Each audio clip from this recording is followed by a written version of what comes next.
I found myself in a situation where I crossed a line with my best friend's wife. It's funny looking back how life can just fall apart when you least expect it. I live in a peaceful suburb of London, quiet, family-oriented, the kind of place you'd imagine for raising kids. My wife, Laura, and I had this perfect life that seemed straight out of a magazine. People would envy us, and we even had our neighbors, David and Jessica, who felt more like family than friends. For over 10 years, our families were inseparable. We'd have barbecues on warm summer days, watch fireworks together on New Year's Eve, go on double dates, and take trips to the beach. The four of us stayed up until sunrise countless times, sipping wine and talking about everything, from our jobs to the memories of our childhoods. Funny thing, though, despite the closeness of it all, Jessica and I shared a bond that was different. It's hard to explain, but there was just something about the way we clicked. We'd have these long talks about life, our struggles, and what we wanted to achieve. She was someone I felt I could open up to in a way I couldn't with most people. Sometimes, during those family dinners, we'd sneak off to the garden just to catch a break and chat about the day, leaving the others behind, playing some silly game inside. There was an understanding between us, something unspoken. We were both working through our lives, carrying burdens neither of us shared with others. Then one night, things took a turn. David was off on a business trip, something in Bristol, I think, and Jessica called me unexpectedly. There was a quiver in her voice, almost as if she were scared. She asked me to meet her at this small pub called the Rusty Nail. It wasn't anything special, just a quiet place with a few tables, dim lighting, and an old pool table. But it felt like the perfect spot for a private conversation. When I arrived, Jessica was sitting alone in a corner, nervously tapping her fingers on her glass. The moment I sat down, I could tell something was wrong. She looked so different, fragile almost. That wasn't Jessica. Normally, she was confident, a woman who handled everything with ease. But not that night. She didn't waste any time. She told me she suspected David was having an affair. She mentioned how he'd been coming home late, always with some excuse about work, and how she noticed a strange perfume on him, a scent that lingered like he'd been close to another woman. And the way he started guarding his phone, like it held state secrets, didn't help. At first, I didn't know what to say. David? This was the guy I'd trusted for years. The friend who would do anything for you without hesitation. The thought that he could betray Jessica seemed impossible. But Jessica was desperate for answers, and I couldn't just turn my back on her. So, I promised to help her figure things out. I think deep down I wanted to prove her wrong. I didn't want to believe it. That was the start of it. Jessica and I became this makeshift detective team. We kept track of David's movements, trying to piece together where he went when he claimed to be working. Jessica even started snooping around his phone, but he was too careful. We found nothing solid. Meanwhile, I began paying closer attention to Laura, hoping she might have some clue about David's behavior. And that's when I noticed things weren't right with Laura. She'd been distant for months, cold, almost like she was just going through the motions. Then there were those evenings when she'd come home late, smelling of wine, and refused to talk about her day. At the time, I brushed it off, thinking she was just stressed. But now I wasn't so sure. For weeks, Jessica and I met up, going over every detail, trying to find the truth. We'd get together when Laura wasn't around or sit in her garden late into the night, whispering like we were conspiring. What started as helping Jessica quickly turned into something else, something deeper. There was this unspoken closeness between us. We both felt trapped, burdened by the weight of everything we couldn't say out loud. And, honestly, it felt good to have someone who understood that feeling. Someone who got the desperation gnawing at you, wondering if you were losing your mind. The nights grew longer, and the conversations became more personal. We talked about our marriages, regrets, hopes, and fears. Every time I saw the pain in her eyes, I felt this overwhelming need to protect her, to fix everything. It was getting harder to deny that there was something more between us, something beyond just friendship. But I convinced myself it was all in my head, that the stress was messing with my emotions. Jessica and I were so absorbed in our little investigation that we didn't see the bigger picture. While we were focused on uncovering one affair, the real betrayal was happening right under our noses. And it didn't take long for everything to fall apart. We spent weeks chasing down leads, and the whole thing started feeling pointless. I started to wonder if maybe we were just paranoid, imagining things that weren't even real. All the late nights, the whispering, the sneaking around, it was exhausting. There were moments I considered just calling it off, telling Jessica to forget about it. But every time I saw that desperate look in her eyes, I knew I couldn't back down. She needed me, and I guess a part of me needed her too. Then, everything changed with one email. One single email from an anonymous sender, like something out of a soap opera. I'll never forget that moment. Jessica called me, voice trembling, saying she needed to see me urgently. I thought maybe she had found another clue, something small we'd obsess over for hours. But no. When I arrived, she was sitting at the dining table, laptop open, staring at the screen like it was about to attack her. She didn't say anything at first, just motioned for me to sit and look at the screen. And there they were, the photos, taken in some fancy restaurant, all romantic with soft lighting. David, my so-called best friend, looking smug and relaxed, holding hands with another woman across the table. At first, my mind tried to deny it, tried to block out the details. But the more I stared, the clearer it became. That woman was Laura, my wife, the love of my life, the mother of my kids. And there she was, not just sitting with David, but holding his hand like it was the most natural thing in the world.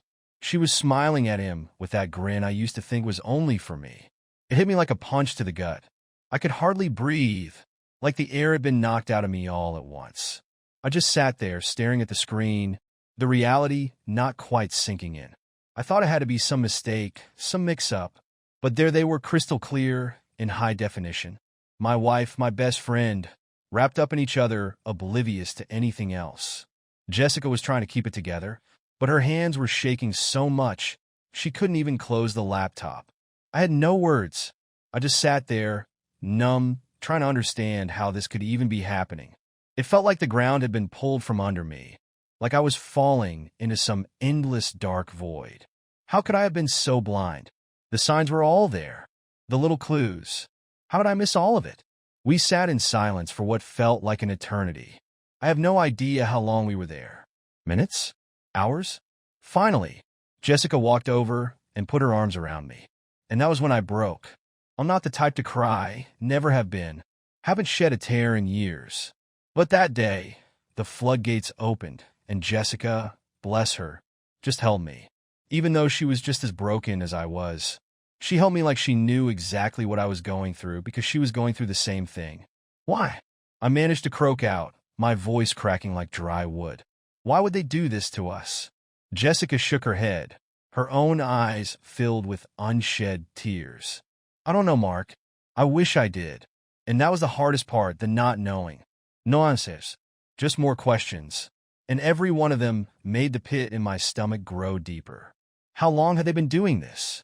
How many times had I been lied to? How many times had my trust been betrayed? Right under my nose? The thought of Laura sneaking around, hiding a secret life with David, made my stomach turn.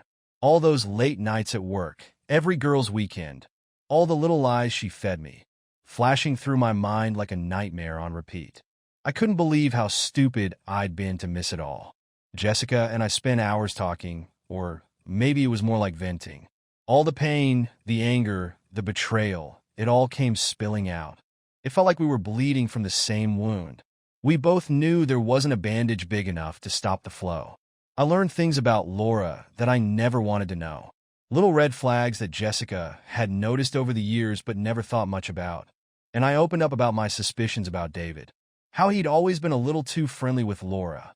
How he'd crack jokes that in hindsight never felt quite so innocent. The emotions hit me like a storm. At first, it was pure despair, a deep, nauseating sense that I'd lost everything that mattered to me. But the despair didn't last long. Soon enough, it morphed into rage. Blinding, white-hot rage.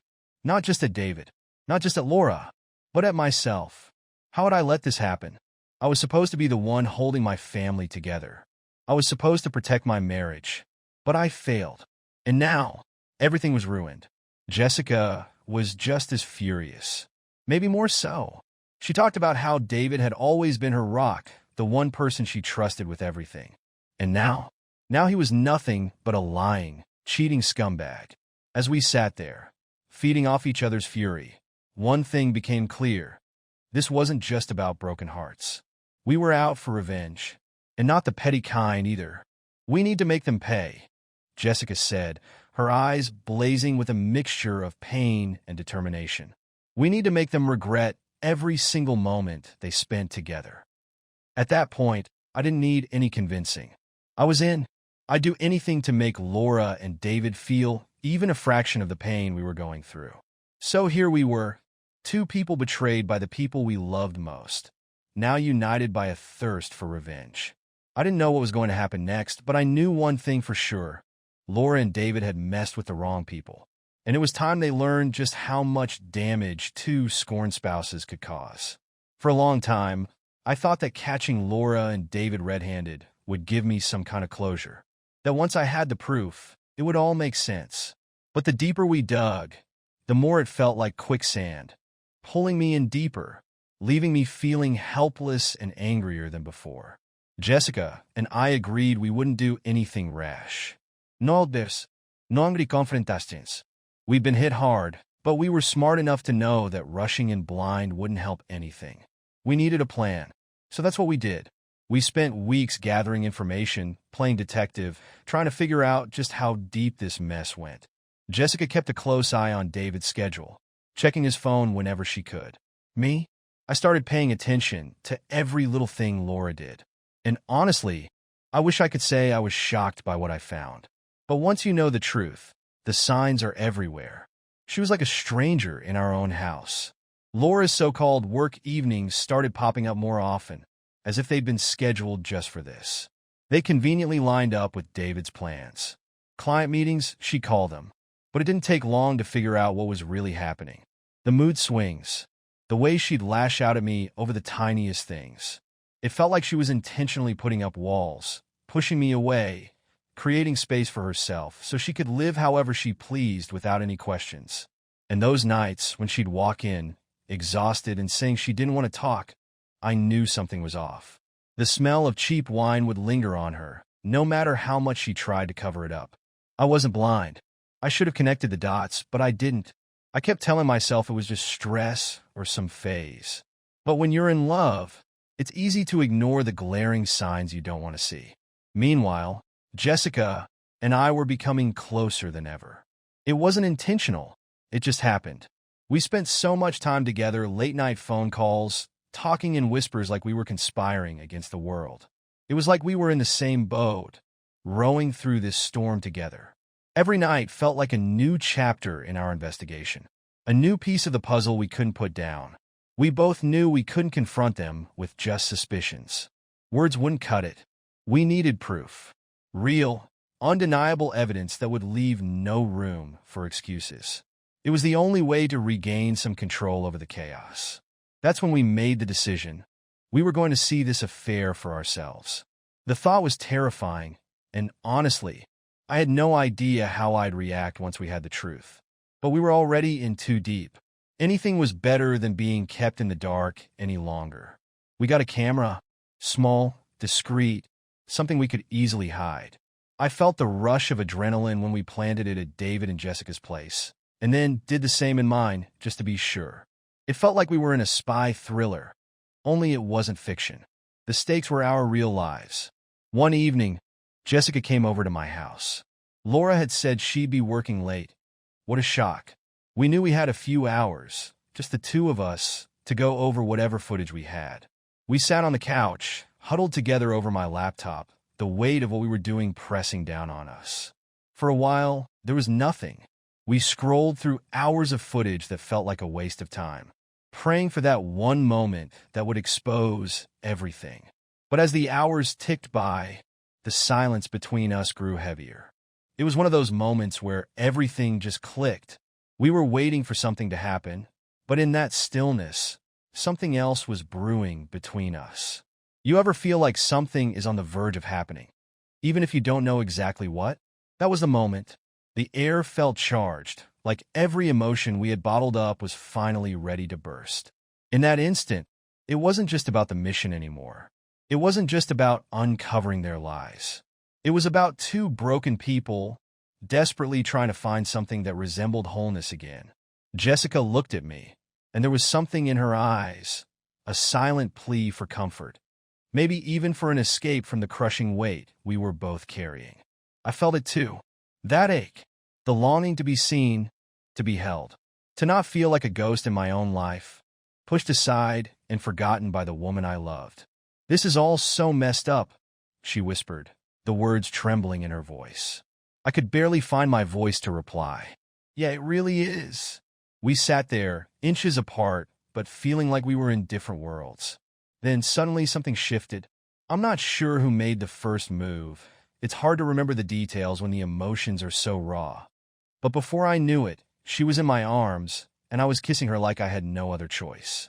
Like it was the only thing keeping me tethered to reality. I know what you're thinking. I know. You're wondering how I could do it.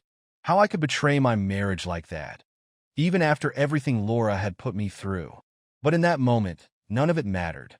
All that existed was the two of us, clinging to each other, desperately trying to make sense of our shattered worlds. We didn't make it to the bedroom, didn't even make it off the couch. It wasn't tender or romantic. It was rough. It was urgent. It was everything we needed it to be in that moment. And I'd be lying if I said part of it wasn't about revenge. About regaining some sense of power in a situation where we felt powerless. But it was also about feeling wanted again. About finding comfort in someone who understood the pain, the betrayal, the helplessness we were both drowning in.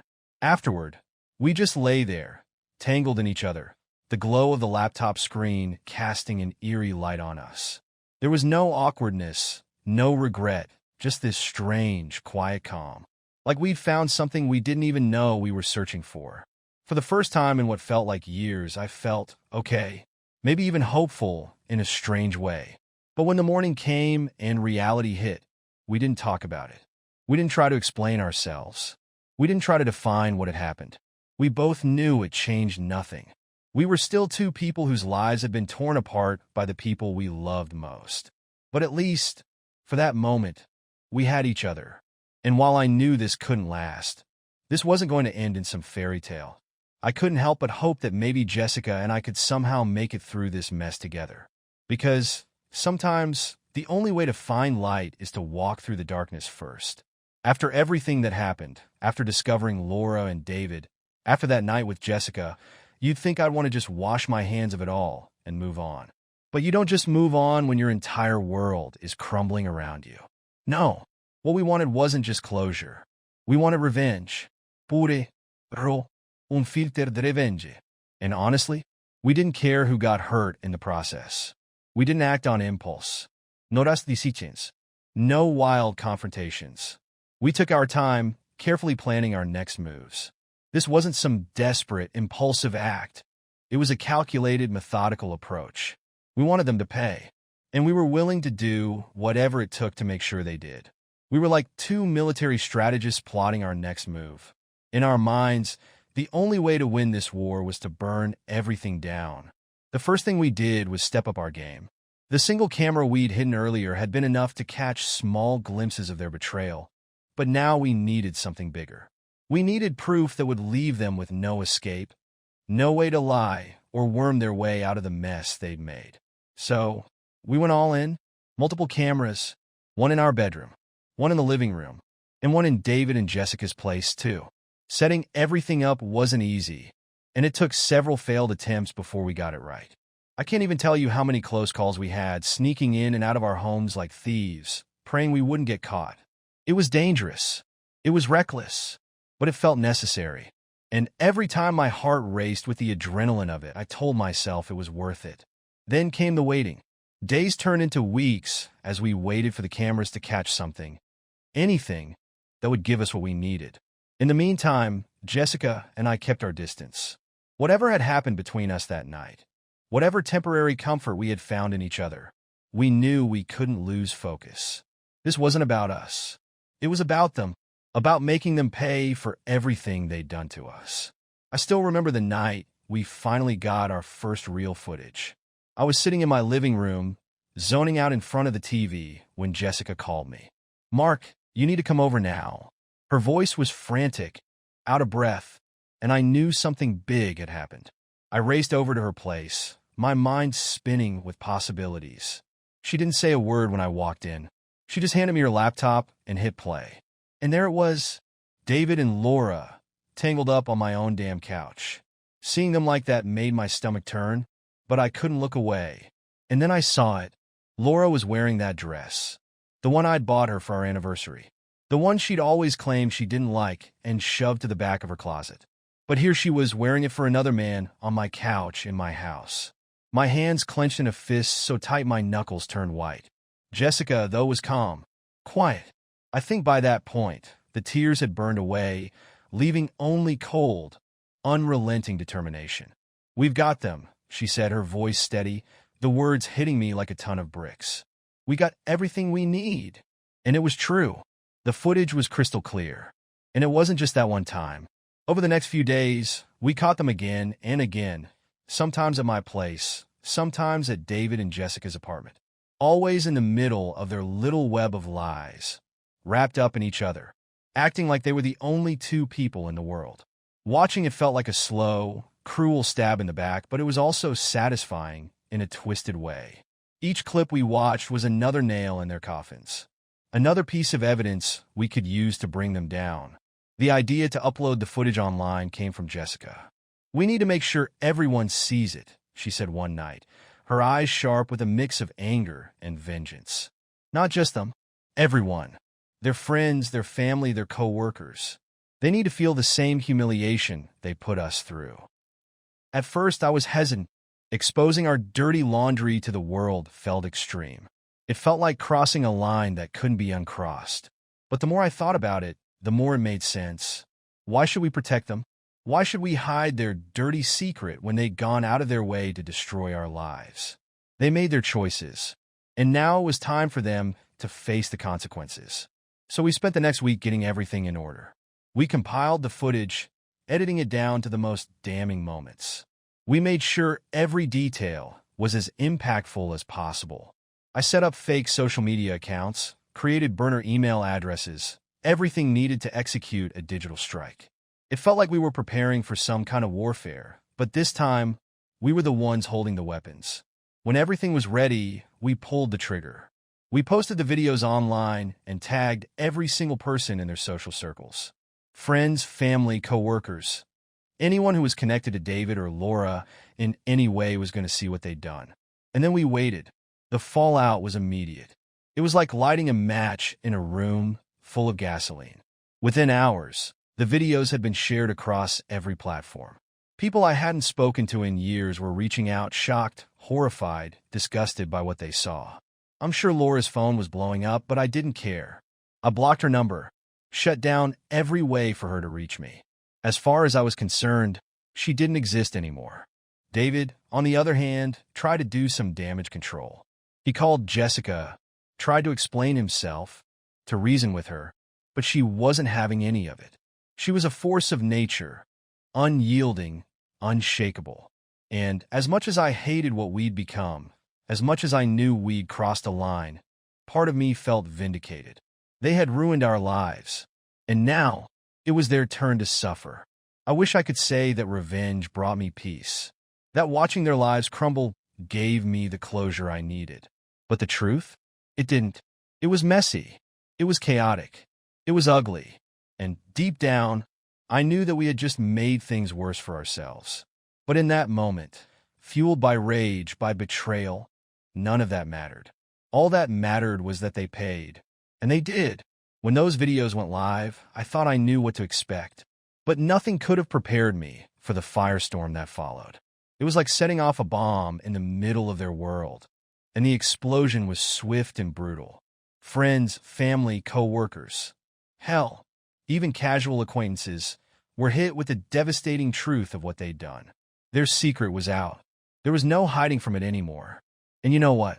I wanted them to feel every ounce of it. I wanted them to know what it was like to have your entire life exposed to everyone you care about.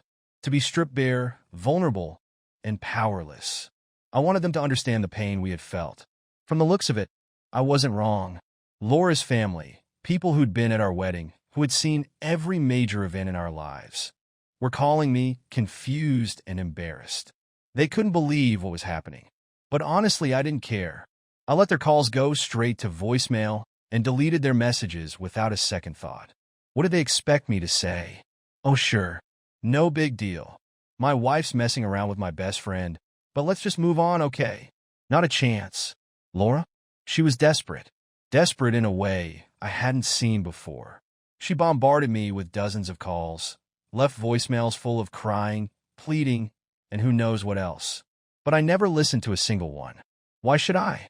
She had betrayed me, shattered everything we had for a cheap thrill, with a guy I considered a brother. No, she wasn't getting a free pass out of this one. I blocked her on every social media platform I could think of. She became a ghost to me, and I made sure it stayed that way. As for David, he didn't fare any better. He tried reaching out to Jessica, spinning this sad story about how things had gone too far, that it was all a mistake. He claimed he still loved her. Pathetic. And Jessica, bless her, wasn't buying it. She was done with him, done with all the lies and the betrayal. She made up her mind to divorce him, and nothing he said was going to change that.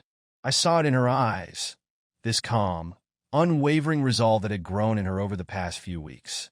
She was strong, stronger than I ever realized. Then, of course, came the inevitable divorce. Let me tell you, if you've never gone through it, divorce feels like watching a train wreck in slow motion. You see it coming, and you know it's going to be ugly, but there's no way to stop it. The lawyers, the paperwork, the back and forth over every little thing. It's like peeling off a bandage, only to find the wound underneath is worse than you thought. Every conversation with Laura turned into a screaming match. Every meeting felt like a battle. She had the nerve to act like the victim half the time, making me feel like I was cruel for not giving her a chance to explain herself. But what was there to explain? I'd seen the videos. I knew everything I needed to know. She was a liar, and there was no way I was going to let her manipulate me anymore. Through it all, Jessica and I leaned on each other. We'd meet after our respective legal battles, share a drink, vent our frustrations. Every time Jessica talked about David, how he clung to her like a drowning man, it only made me realize how toxic the whole situation had become. David was groveling, trying to salvage whatever dignity he had left. But Jessica stood her ground.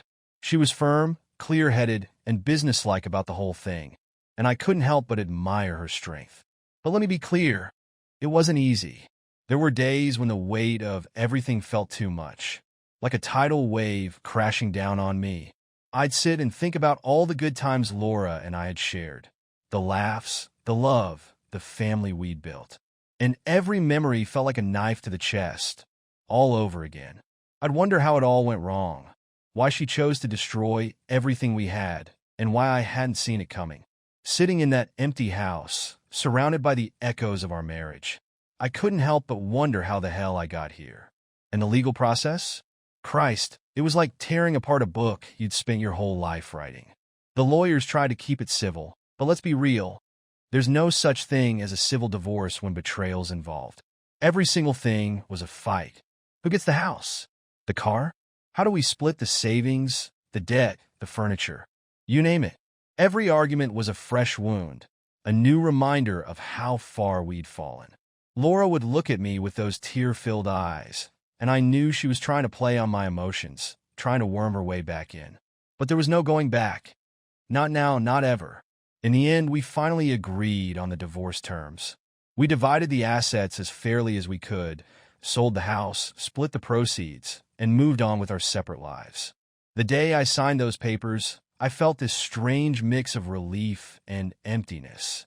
It was like cutting off a limb that had turned rotten, painful but necessary. The woman I once called my soulmate was now just a name on a piece of paper. A chapter of my life had finally closed. Jessica's divorce with David wasn't much better. He fought her every step of the way, dragging the process out as long as possible, but Jessica never wavered. I admired her resilience. She'd been through hell, and yet she emerged stronger than I ever thought possible. And when it was all over, when the dust settled, we found ourselves standing side by side. Two people who'd lost everything, but still had each other. There was a strange sense of satisfaction in knowing we had made it through, that we'd weathered the storm and come out the other side. As much as I hated what Laura had done to me, as much as I wished I could change the past, I knew I was better off without her. Without the lies. Without the constant weight of wondering what else she was hiding. For the first time in ages, I felt free. Free from a marriage that had turned toxic. Free from the betrayal that had poisoned my life. And sure, I knew the road ahead wouldn't be easy. I knew there were scars that would take years to heal. But I was ready to move forward. Because sometimes, letting go is the only way to set yourself free. It's wild how much has changed. After everything blew up, the divorces, the anger, those chaotic nights, Jessica and I somehow ended up sticking by each other. At first, we didn't know what to call our relationship. Were we just two people trying to heal together? Or was there something more? We played it safe, slow dates, careful conversations, as if we were dipping our toes into something without diving in too quickly. But eventually it became clear. Our connection had grown into something real. We'd sit for hours talking about everything we'd been through, and it felt different. It wasn't just about the losses we'd endured. It was about what we could build together. Of course, the ghosts of the past didn't disappear overnight. There were nights I'd wake up thinking about Laura, wondering if I'd ever fully escape the pain of her betrayal. But then I'd look at Jessica, her smile, her laugh, her simple presence, and it made me think that maybe, just maybe, I could let go of the past. She made it easier to breathe again, to trust without fear. Eventually, I left behind the house Laura and I had shared for years. A clean break. I moved into a new apartment, and Jessica came over one night with a bottle of red wine. We sat on the floor of my empty living room, talked, laughed, and even cried a little. I remember thinking, this is what a new beginning feels like. It's messy, a little scary, but also freeing. And in the end, we had a chance to build something real, something based on honesty, not lies and secrets. Jessica and I aren't rushing into anything. We're taking it one day at a time. Maybe someday, we'll leave all the drama behind and find a quiet place to start fresh, away from all the noise. It's not a fairy tale, but it's ours. Looking back, I never could have imagined how such a mess would lead me here. But now, standing here with the worst behind me and Jessica by my side, I know one thing for sure. Sometimes, the darkest moments pave the way for something so much better. And I'm ready to see where it all leads.